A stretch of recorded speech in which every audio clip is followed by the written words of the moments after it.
আমি আর আলামিন ভাই আমরা মনে করেন এই রোমের উদ্দেশ্যে রওনা হয়েছি যে আমাদের ভাইদের নতুন একটা দোকান খুলতেছে, তো সেই দোকানে কতগুলো থাক কিনতে হবে।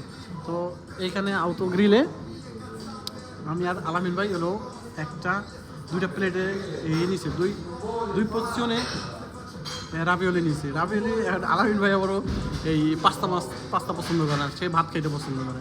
তো তার কমেন্টটা এখন দেখবো। তো আলামিন ভাই কেমন হলো?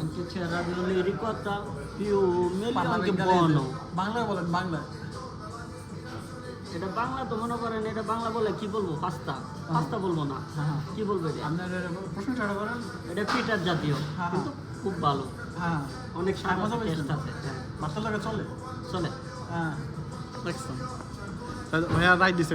তারা আমরা যখন একসাথে থাকছি সে কোনো সময় এটা খাইতে যায়নি, সে পাস্তা খাইতেই জানি, পাস্তা খেলে পেট ভরে না। আজকেও তারা জোর করে খাওয়াইছে, তবু হাত মারাইতেছে, সে শেষ করতে পারতেছে না। আমার বলে যে দাদা আপনার কত নিতেও দিবেন না, ভুলেও দিবেন না, গেঞ্জাম হয়ে যাবে প্রথমে। তো এই আমাদের এই আজকের আমাদের উদ্দেশ্য, আমরা একটু দেরি করে ফেলাইছি। আমরা রোমে যাইতে যেতে মনে হয় 3টা-4টা বাজে যেতে পারে গা। তো আমাদের ফেরত আসতে আসতে প্রায় 6টা বাজে যাবে রাতে। তো আপডেট জানাবো না ইনশাল্লাহ, সাথে থাকবেন।